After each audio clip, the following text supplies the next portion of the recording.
500 साल के लंबे इंतजार के बाद अब वो घड़ी आ गई है जब हमारे भगवान राम अपने ही घर यानी अयोध्या में विराजमान होने वाले हैं, वो भी पूरे रीति रिवाजों के साथ। दोस्तों, ये जो महोत्सव है ये 15 जनवरी से स्टार्ट होने वाला है अयोध्या में, लेकिन हम आपको कुछ और बताने वाले हैं। दोस्तों, हिंदू संस्कारों में हमारे जन्म से लेकर मरण तक राम के नाम का इस्तेमाल किया जाता है, लेकिन क्या आप जानते हैं कि असल में राम का अर्थ क्या है?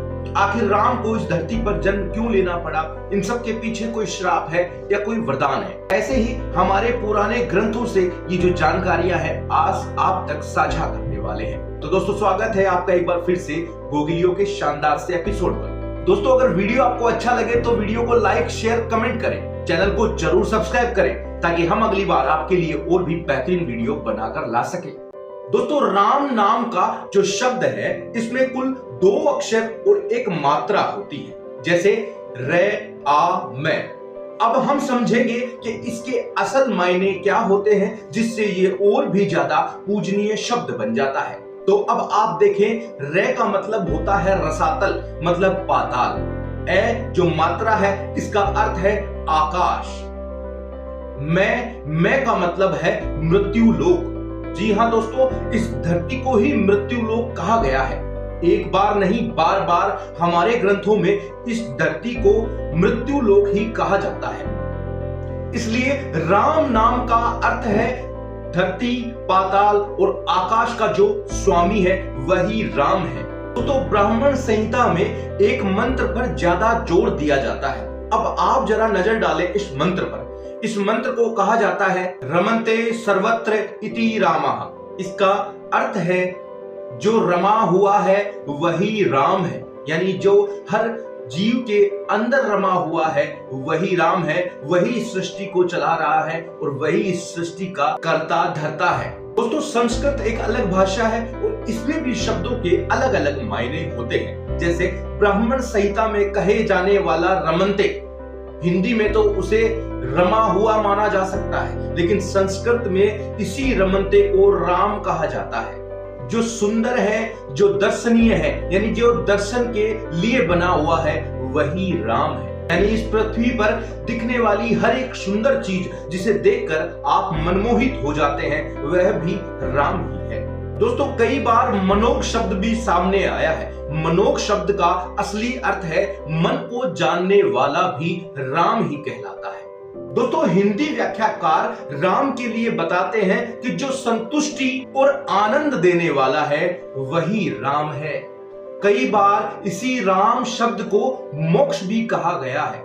दोस्तों, राम वो सर्वव्यापी सत्ता है जो कण कण में बसा है।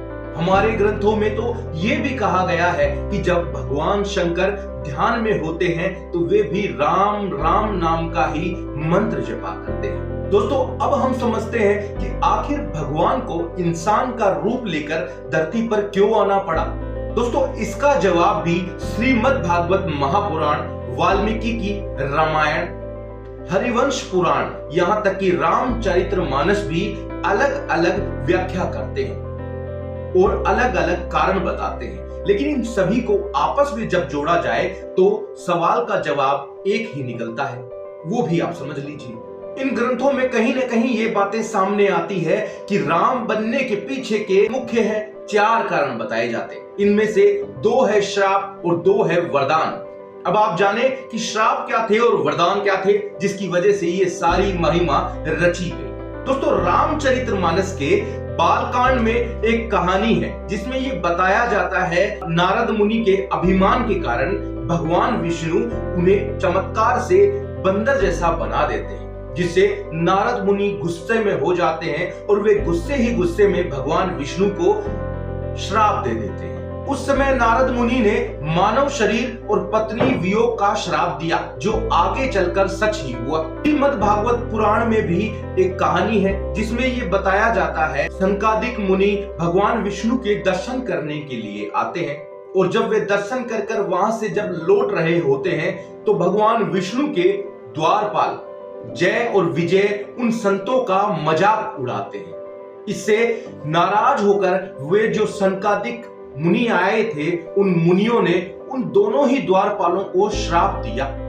उनको श्राप ये दिया कि आप अब 3 काल तक राक्षसी रूप धारण करेंगे और आपका खात्मा भी स्वयं भगवान विष्णु को ही करना होगा।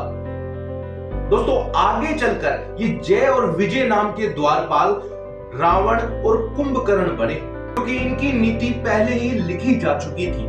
रावण और कुंभकर्ण बनने से इन्हें भगवान विष्णु ही अवतार लेकर मनुष्य रूप में आकर इन दोनों का संहार करते हैं। दोस्तों ये तो हुए 2 श्राप के बारे में। अब हम आपको बताते हैं कि 2 वरदान जिनके कारण से भी भगवान को राम बनना ही पड़ा, भगवान को भी इंसानी रूप में राम के रूप में आना पड़ा। अब हम आपको बताते हैं वरदान।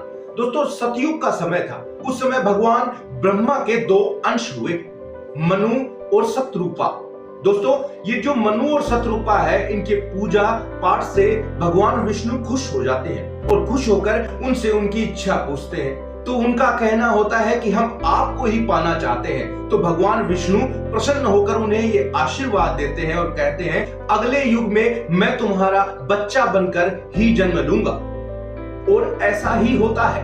दोस्तों ये जो मनु और शत्रुपा होते हैं, ये आगे चलकर दशरथ और कौशल्या बनते हैं, जिनके पेट से पैदा होकर भगवान राम जन्म लेते हैं, जिनकी आज हम बात कर रहे हैं, यानी उन्हीं के शब्द की बात कर रहे हैं। दोस्तों ये तो था पहला वरदान।